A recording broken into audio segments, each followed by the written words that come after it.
బీసీల ఆత్మగౌరవాన్ని దెబ్బతీస్తున్న శ్రీనివాస్ యాదవ్ గత 2 రోజుల క్రితం బీసీవై పార్టీ అధినేత బోడే రామచంద్ర యాదవ్ నిరాహార దీక్షలో వేదికపై కూటమి నేతలపై అనుచిత వ్యాఖ్యలు చేసిన శ్రీనివాస్ యాదవ్ పై చర్యలు తీసుకోవాలని సర్వేపల్లి నియోజకవర్గం జనసేన పార్టీ సమన్వయకర్త బొబ్బేపల్లి సురేష్ నాయుడు వెంకటాచలం పోలీస్ స్టేషన్లో సిఐ సుబ్బారావుకు వినతి పత్రం అందజేశారు.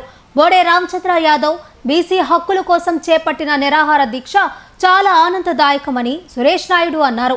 అదే వేదికపై శ్రీనివాస్ యాదవ్ కూటమి ప్రభుత్వంపై అనుచిత వ్యాఖ్యలు చేయడం చాలా బాధాకరంగా ఉందని అన్నారు. ఓ పక్క అభివృద్ధి ధ్యేయంగా బీసీల పక్కన మా అధినేత పవన్ కళ్యాణ్ పోరాడుతుంటే తెలిసి తెలియని అసత్యపు ఆరోపణలు చేస్తే ఊరుకోబోమని ఆయన హెచ్చరించారు.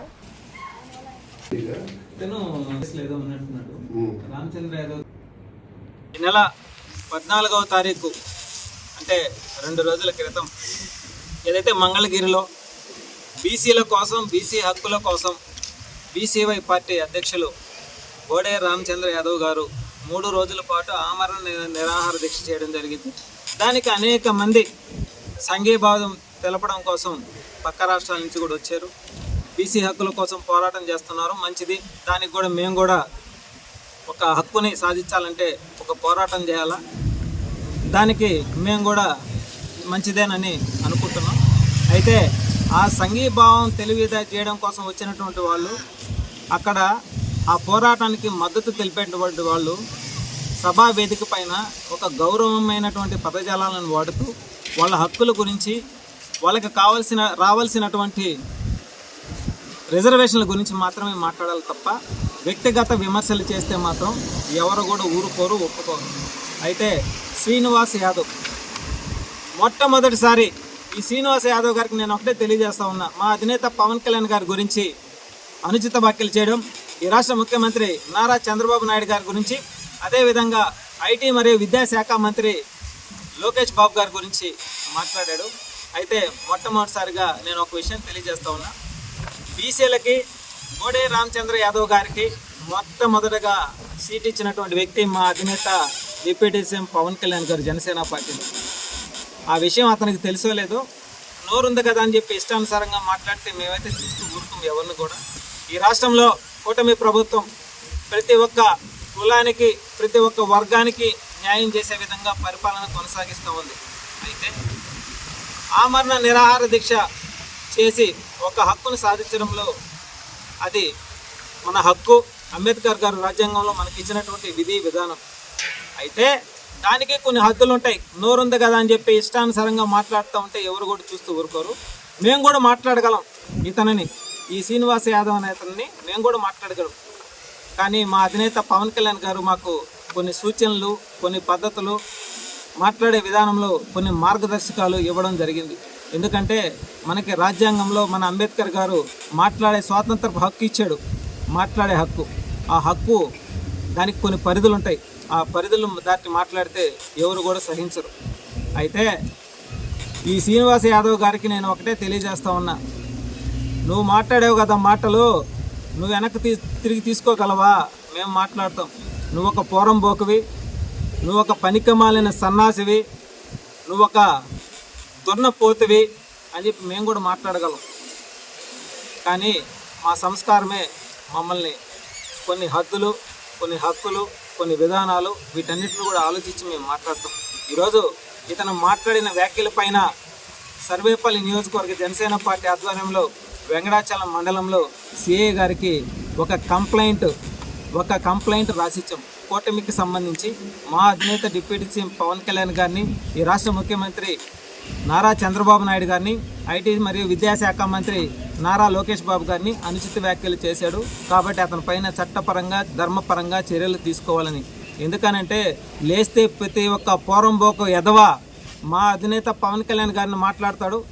గత 5 సంవత్సరాల పాటు వైసీపీ పాలనలో అనేక మంది బీసీలపైన, ఎస్సీలపైన, ఎస్టీలపైన, మైనారిటీలపైన, అమాయకులపైన కేసులు పెట్టి వాళ్ళని చంపి పార్సిల్ పంపిస్తే, మరి ఈ బీసీకి సంబంధించినటువంటి ఈ రామచంద్ర యాదవ్ గారు కావచ్చు, ఈ శ్రీనివాసు పోరంబోకు కావచ్చు, ఎక్కడున్నారు మీరు? ఏం చేస్తున్నారు? గాడిదలు కాస్తున్నారా? ఆ రోజు మీకు బీసీలు గుర్తు రాలేదా? ఈరోజు మాత్రమే గుర్తొచ్చారా? కడుపుకు అన్నం తిట్టలేదా మీరు? పవన్ కళ్యాణ్ గారు 3,000 మంది కౌలు రైతులు గత ప్రభుత్వంలో చనిపోతే మీరు ఏ కులము, మీరు ఏ పార్టీ, మీ ఏ వర్గం అనకుండా ప్రతి కుటుంబానికి ₹1,00,000 లెక్కన ఆర్థిక సాయం అందించాడు. విజయవాడలో వరదలు వస్తే మొట్టమొదటిసారిగా సహాయ సహకారాలు అందించిన వాళ్ళలో పవన్ కళ్యాణ్ గారు కూడా ఒకరు. సరిహద్దుల్లో సైన్యంకి మొట్టమొదటిగా ఫండ్ ఇచ్చినటువంటి వ్యక్తి మా అధినేత పవన్ కళ్యాణ్ గారు. ఈ రాష్ట్రంలో ఎవరైనా సరే మాకు ఇబ్బంది ఉంది, మాకు కష్టం ఉంది, మమ్మల్ని ఆదుకోనంటే నువ్వు ఏ కులము, నువ్వు ఏ పార్టీ, నువ్వు ఏ వర్గము, నువ్వు ఏ మతస్థుడు అనకుండా దాతృత్వంగా దానం చేసే వాళ్ళలో ముందుండేటువంటి వ్యక్తి మా అధినేత పవన్ కళ్యాణ్ గారు. మరి అటువంటి పవన్ కళ్యాణ్ గారి గురించి మాట్లాడితే నిన్నేమైనా అందలాలు ఎక్కిస్తారంటూ అనుకుంటున్నారా, లేకపోతే మేము వెనక ఏ పోరంబోకులుండి మిమ్మల్ని మాట్లాడిస్తున్నారో మాకు తెలుసు. ఇంటెలిజెన్స్ రిపోర్ట్స్ కూడా ఉంటాయి. ఒళ్ళు జాగ్రత్తగా పెట్టుకొని మాట్లాడాలి. ఒక సభలో 3 రోజుల పాటు అవమాన నిరాదీక్ష చేసేటువంటి ఒక బీసీ నాయకుడు కోసం మద్దతు తెలియజేయడం కోసం వచ్చినటువంటి వ్యక్తి ఆ మద్దతుకు సంబంధించి, ఆ హక్కులకు సంబంధించి, వాళ్ళ పోరాటానికి సంబంధించి మాత్రమే మాట్లాడాలి తప్ప నీ ఇష్టానుసారంగా నోరుంది కదా అని చెప్పి మాట్లాడితే ఎవరో చూస్తూ ఊరుకోరేడా. ఈ విషయం గుర్తుపెట్టుకోవాలా. రాబోయే రోజులు కూడా మేము ఒకటే తెలియజేస్తా ఉన్నాం. ఎవరైనా సరే ఈ రాష్ట్రంలో మన హక్కుల కోసం పోరాడేటువంటి హక్కు మనకుంది. మనం పోరాటం చేయొచ్చు, మనం ఆమరణ నిరాహార దీక్ష చేయొచ్చు. తెలుగువారి కోసం 58 రోజులు ఆమరణ నిరాహార దీక్ష చేసి ప్రాణాలను వదిలినటువంటి ఒక పొట్టి శ్రీరాములు గారి జిల్లా రాష్ట్రంలో పుట్టినాం మనం. అదేవిధంగా పేద బడుగు బలహీన వర్గాల కోసం, వాళ్ళ యొక్క ఆస్తులను కాపాడడం కోసం బెజవాడ నగరంలో ఆమరణ నిరాహార దీక్ష ప్రాణాలు పోగొట్టుకున్నటువంటి ఒక వంగవీటి రంగా గారిని కూడా చూసాం. ఆయన గురించి కూడా తెలుసుకున్నాం. అదేవిధంగా ఎవరి హక్కుల కోసమైనా సరే పోరాడచ్చు. బీసీలు అంటే ఒక యాదవులే కాదు, అనేక మంది బీసీలు, అనేక మంది కులాలు ఉన్నాయి బీసీల్లో. అందరికీ కూడా న్యాయం చేయాలనేటువంటి ఆలోచనతో పోరాటం చేసినటువంటి బీసీవై పార్టీ అధ్యక్షులు రామచంద్ర యాదవ్ గారికి, ఆయన సభలో మాట్లాడిన వాళ్ళకి మేమందరం కూడా ఒకటే తెలియజేస్తూ ఉన్నాం. మన హక్కుల కోసం పోరాడడంలో తప్పులేదు, కానీ ఒక్కరినే టార్గెట్ చేసి మాట్లాడుతున్నారు అని అంటే మీ వెనక ఎవరుండి మాట్లాడిస్తున్నారు, మీ వెనక ఎవరున్నారు అనేటువంటి విషయాన్ని మేము అడగం. ప్రజలందరూ కూడా చూస్తున్నారు, ప్రజలందరూ కూడా వింటున్నారు, బీసీలు కూడా ఆలోచిస్తున్నారు. ఎటుపోతున్నాం మనం, మనకి ఎక్కడ న్యాయం జరుగుతుంది, ఎవరు న్యాయం చేస్తున్నారు, ఎవరు మన హక్కుల కోసం నిలబడుతున్నారు అనేటువంటి ఆలోచన వాళ్ళలో కూడా ఉంది. ఈరోజు ఏ లబ్ధి లేకపోయినా సరే సర్వేపల్లి నియోజకవర్గంలో సర్వేపల్లి గ్రామ పంచాయతీలో 5 కులాల వారు వినియోగించుకునే ఒక శ్మశానం కోసం మేము పోరాడుతున్నాం. అంటే ఒక కులం కోసం, ఒక వ్యక్తి కోసం, ఒక వర్గం కోసం కాదు. సమాజం బాగుండాలనేటువంటి ఆలోచన, రాష్ట్రం బాగుండాలనేటువంటి ఆలోచన, యువత బాగుపడాలనేటువంటి ఆలోచన, రైతులు బాగుండాలనేటువంటి ఆలోచనతో కూటమి ప్రభుత్వం పరిపాలన కొనసాగిస్తూ ఉంటే దీనిని తప్పుదోవ పట్టించేందుకు అనేక రకాలుగా, అనేక విధాలుగా ఈ రాష్ట్రంలో కులాల మధ్య చిచ్చుపెట్టి వాటిని చూస్తూ ఆనందపడాలని కొంతమంది వర్గీయులు ఆలోచిస్తా నవ్వుకుంటున్నారు. మీరందరికీ కూడా ఒకటే తెలియజేస్తాను, సునకానందాన్ని పొందబాకండి. దయచేసి రాష్ట్రాన్ని ప్రశాంతంగా పరిపాలన జరిగి రాష్ట్రం అభివృద్ధి వైపు నడిచేదానికి, రాష్ట్రంలో ప్రజలు ఏదైనా ఇబ్బందులు, ఏదైనా నష్టాలు, ఏదైనా కష్టాలు ఎదుర్కొంటుంటే వాటి మీద చర్చలు జరపండి.